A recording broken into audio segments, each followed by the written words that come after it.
So in this brief 20-minute presentation, I want to argue that thinking about transportation and infrastructure is in fact a useful way to examine urbanization.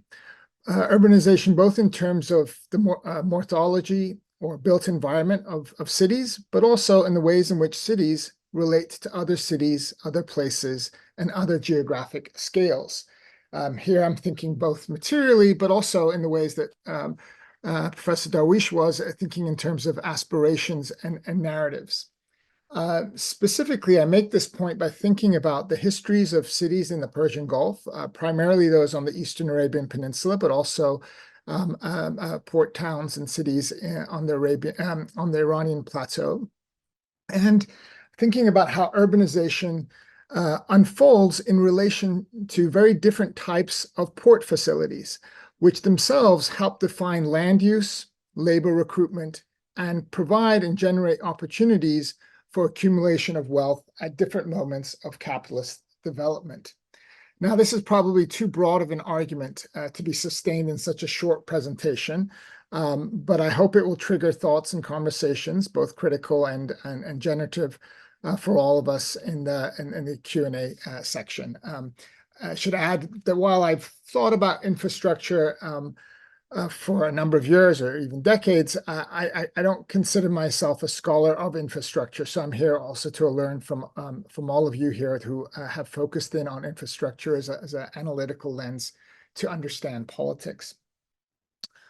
But let me start in the mid-20th century and a moment in which Gulf urbanism began to be reoriented away from seaports and towards the sky, towards airports, and before a moment in which we had mechanized container shipping that Professor Darwish described. Until the second quarter of the 20th century, the shores of the Persian Gulf were approached either by ships navigating its shallow waters or from caravan trails bringing people and commodities from the so-called hinterland or hinterlands to its markets and its wharfs. With the invention of air travel, things changed. Mud flats, natural harbors, and craggy cliffs could be viewed from the sky. This verticality offered British officials a new means for surveillance and methods to inflict violence. And here I'm thinking of Priya Satya's seminal work on aerial bombing in Iraq. Airports, meanwhile, became a source of revenue for local rulers hosting British planes traveling between South Asia and Europe and needing refueling stopovers in places such as Sharjah. Air travel also gave birth to aerial photography. If air travel compressed space by reducing the time of travel, surveying and imaging from the sky overcame remoteness and environmental harshness of places along the Gulf littoral.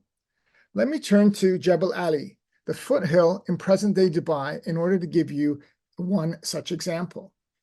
In 1945, in preparation to drill for oil in what was then called the Trucial States, a team of map makers from the United States Army Survey Department and the British Survey Department, headquartered in Cairo, deployed aerial photography to comb the region between present-day Qatar and Sharjah. This was a half-century after a British treaty system had ensconced these areas in Eastern Arabia within the British imperial formation, as well as being a good 30 years before the founding of an independent United Arab Emirates in 1971. The surveying was part of the drive to exploit the newly conceived Persian Gulf energy frontier. Petroleum Concessions Limited, a wholly owned subsidiary of the multinational Iraqi Petroleum Company, hoped that the sort of giant oil fields that were already being exploited in the upper Gulf would be duplicated closer to the Strait of Hormuz. Ultimately, oil prospecting in Jebel Ali was fruitless, save for quarrying of rock valuable for construction material in subsequent years. The terrain, however, was not empty, and the Anglo-American team of surveyors, geologists, oil company executives, as well as colonial officers, realized that their activities didn't in fact realize that their activities would trigger what is now referred to in the specialized literature on Eastern Arabia as a war that in fact left over 50 people dead. Tribal federations aligned with the rulers of Dubai as well as the rulers of Abu Dhabi competed over the Jebel Ali region, for it was rich with water resources, and the new mapping of the outcrop threatened to re-territorialize their land and therefore trigger conflicts between rival tribal alliances. While the border was not drawn, an agreed-upon buffer zone was established in the after 1945, which helped reduce the conflict and enabled oil prospecting to continue. The violence was also an impetus for the creation of the Trucial Oman levies, a few years later, a marker of British interest in extending its authority into the so-called interior after decades of only focusing on ports and the maritime world. In the next quarter century, the levies became instruments for managing political conflicts, suppressing labor protests, and engineering coups against wayward sheikhs.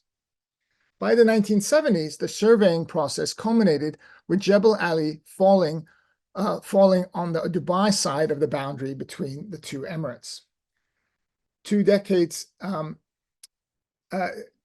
later, exploitable oil reserves were discovered in Dubai, but they were largely offshore and were dwarfed by its neighbors and co-member of the United Emirates, namely Abu Dhabi, as well as dwarfed by oil revenues and oil resources in Saudi Arabia, Kuwait, Iraq, and Iran.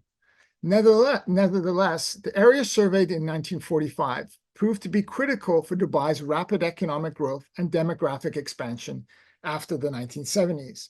It was here that work began on building the world's largest man-made port, onto which a free trade zone was grafted.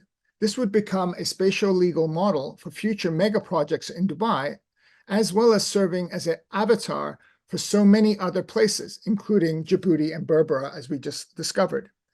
It also became Jebel Ali and the port facilities became a sort of a coveted status of becoming a globalized city and a gateway to the global economy. Today, Jebel Ali also is home to DP World, that is involved in these containerization projects all across the world, including the Horn of Africa, and Jebel Ali hosts Dubai's largest passenger and cargo airport. But before moving ahead, let me move back in time to the late 19th and early 20th century. At this point, the dozen or more towns that ring the Persian Gulf on both the Arabian Peninsula and the Iranian plateau sides were fundamentally shaped by transportation infrastructures, specifically ports designed for long-distance shipping and commerce in the Indian Ocean world, and jetties for fishing, including pearling, during the summer months. This was an era of what we call the pearl boom, which led to massive fishing of pearls for export to South Asia, Europe, and North America.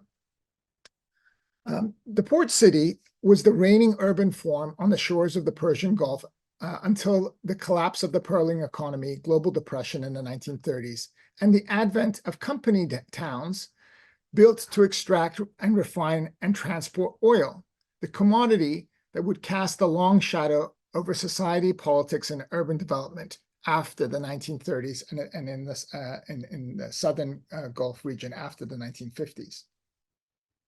During the boom years of commerce and pearling, the fishing villages of a few hundred people were transformed into port towns and cities of tens of thousands of residents. Manama and Bandar Lange grew from 8,000 in the 1860s to approximately 20 and 30,000 in 1900, while the population of the town of Kuwait ballooned from 6,000 in 1840 to 35,000 at the start of the 20th century. Some cities, such as Manama and Bushehr, enjoyed greater levels of trade and a more enduring status as maritime centers. Contributing to these variations were distinctions amongst these harbors and the quality and safety of the so-called these natural harbors and the anchorage facilities, which benefited some places such as Kuwait and Bandar Lenge, but hindered the growth of Doha, Abu Dhabi, and Basra. As steamships entered the fray in the middle of after the 1860s, shipping schedules and the frequency of these visits were consequential. These speedier and larger vessels increased scales of trade, but also privileged some ports over those that were skipped over by the steamers. Those who could invest in shipping, trade, and warehouses within cities and across multiple Indian Ocean locales profited from the growth and the ability to engage in arbitrage. Right. So one of the points I'm making here is that infrastructure shapes abilities of certain groups and certain people to accumulate wealth. This generalized and growing prosperity in the early 20th century were reflected in the built environment. Wealthy merchants and members of the ruling families constructed elaborate compounds and with more durable materials, with Iranian and Indian businessmen commissioning architecture with eclectic designs inspired by their places of origin. Meanwhile, the expanding urban population, enslaved and indentured or nominally free, were drawn from across the Arabian Peninsula, from present-day Iraq and Iran, who were housed in tents and thatched huts made from mud and palm tree fronds and palm trunks. As the population became more permanent and savings swelled, masonry structures built out of coral, gypsum, and imported timber proliferated in the tightly bound quarters and the labyrinthine alleys, all centered around the coast, the harbor, and the warehouses that were adjacent to the port. Migrants from many directions and backgrounds fed into the existing cultural and social economic diversity of these littoral societies. People arrived from different places, life worlds, and possibilities. Some were members of tribes, some were not. Some spoke Arabic, some spoke Persian, some spoke Swahili, some spoke more than one language. Some were enslaved, and yet others owned humans along with properties across the Indian Ocean. They encountered one another in markets, in coffee shops, and before judges and religious leaders, yet sustained themselves through particularistic relations and forms of patronage based on identities. These mixed-use neighborhoods and dense alleyways weren't a melting pot. However, to quote Nelita Fukaro, quote, "The heterogeneous makeup of the urban population did not generate a process of cultural osmosis between different urban groups. Dress, taste, and material culture continued to distinguish members of individual communities, regardless of their social status. Meanwhile, those not tapped into the tribal system or with other social constellations remained isolated and relegated to shanty towns that grew on the edges of cities or these towns." So what I want to emphasize is that I don't want to romanticize this world of diversity and difference, but emphasize that there were extreme differences in power and there were various forms of social hierarchy. Not only was the population diverse, but it was socially and spatially differentiated. Besides the overarching distinction between neighborhoods built around the seafaring economy and those urban neighborhoods focused on overland trade and the products of pastoralists, a segmentary urban system was built around and through these neighborhoods. As sorts of immigrant units, quarters or clusters of alleys were inscribed with the intensity of regional networks on the urban landscape. It was this neighborhood level that migrants were used to channel and find employment, housing, and so forth. But these channels were shaped by tribal identities, ethnicity, ancestral hometowns, and so forth. What is critical, though, let me just end here, is that the urban space did bring people together through public encounters, despite all of these differences. So, and this is what gives the character gives the social character to these port cities and port towns. Now, let me skip ahead to the late 20th century, and if you will, the early 21st century. With the discovery of oil and profit motive, of multinational oil consortia seeking to transport oil to consumer markets, new infrastructures were built, larger port facilities and oil pipelines. In the case of cities such as Abadan and Aden, gargantuan refineries were also constructed after the 1940s. But as oil wealth began to flow back into the economy and fuel modernist visions of development through major public investments, and other additional infrastructural projects were constructed. Power stations, desalination plants, airports, master plans to design the cities, road systems and grids, and the reconstruction of the old urban core and housing programs in the periphery were energized by real estate markets that transformed urban life by rerouting migration, consumption patterns, and opportunities to accumulate private wealth from these new modes of urban growth, right? So what I'm trying to map out here is this kind of interplay between public investment and private wealth accumulation that takes place beginning in the 1950s and kind of ratchets it up after the 1970s and 80s until to this day. Now, let me return to Jebel Ali, a place with no natural harbor and no settled population. But thanks to innovations in engineering and massive capital investment, and let me just put a little footnote here to the work of Stephen Ramos, who has done some great work on engineering and ports in Dubai, including Jebel Ali. So thanks to these innovations in engineering and massive capital investment, Dubai became one of the first movers in the Gulf in what we now recognize as the containerization revolution in shipping, as well as what is now sometimes described as the logistics revolution. Basically, the presentation that Mai Darwish shared with us. Let me just point to, with an eye towards the time, let me just point to three direct effects of containerization on urban development after, let's say, roughly the 1960s. First, due to the functional and land needs and requirements of container ships and port facilities, I'm talking about warehousing and research shipment facilities, and the very large, massive cranes that were needed to load and as well as remove standard-sized cargo containers. Think of the images on the PowerPoint slides. Whole new ports on ever larger swaths of land were needed to be built. This, in turn, typically could only be done far away from old city centers and through the expropriation of communal and private land by these new post-colonial states, right? So ports were no longer in the core and the center of cities, but in fact, farther and farther away from the city. Second, mechanization and ultimately the mechanization of loading and unloading of these containers reduce labor needs. In fact, this was basically the logic behind containerization that emerged in the 1950s.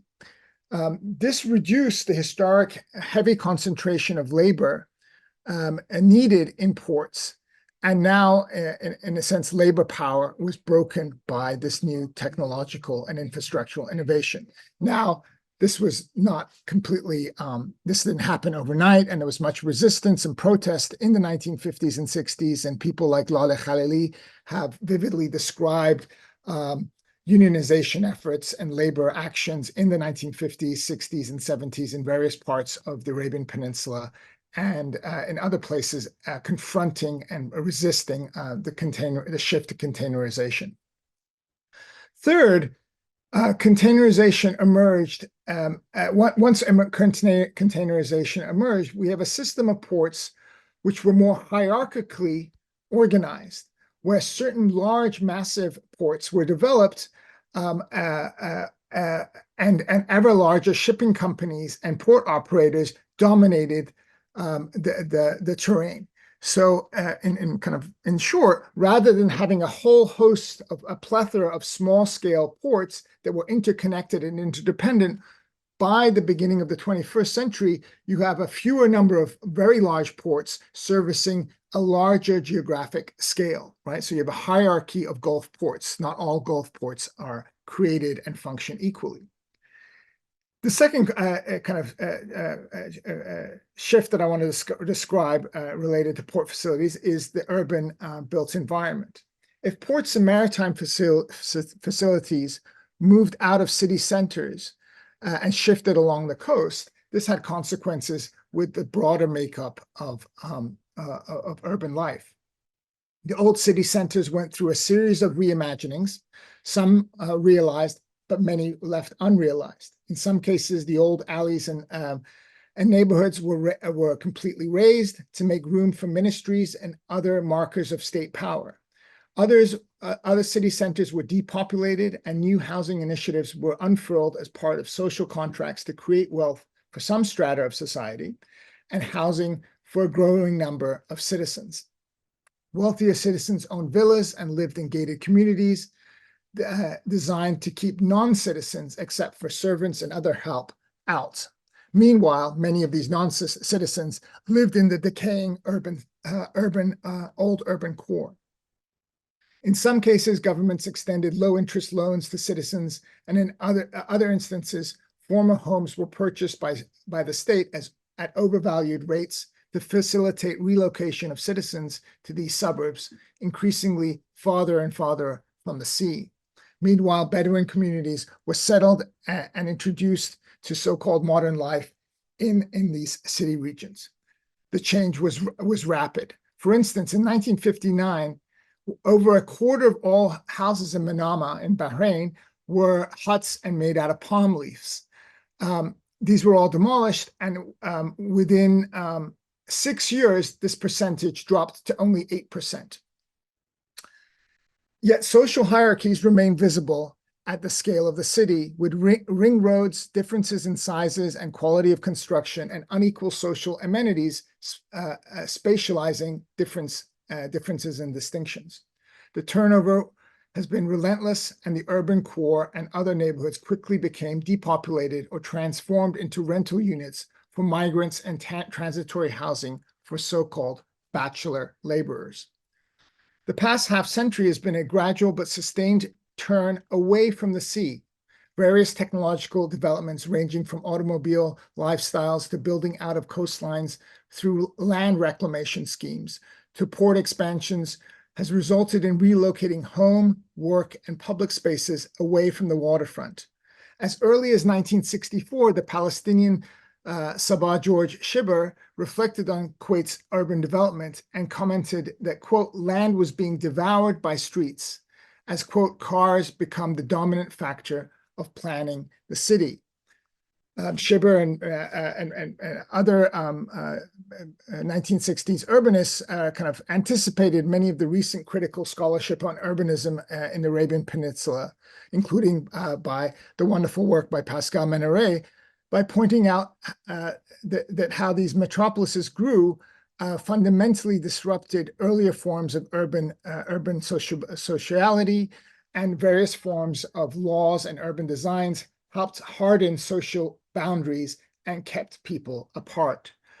Not only are people being kept apart and the human scale, but the human scale has been lost in a world in which aerial views of cityscapes have become normalized.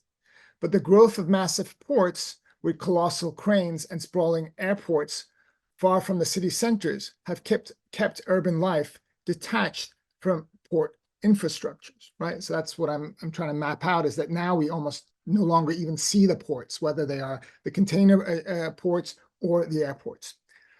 Let me conclude with two final points. One about internal relations within the city, and then certain external relations between cities and other places.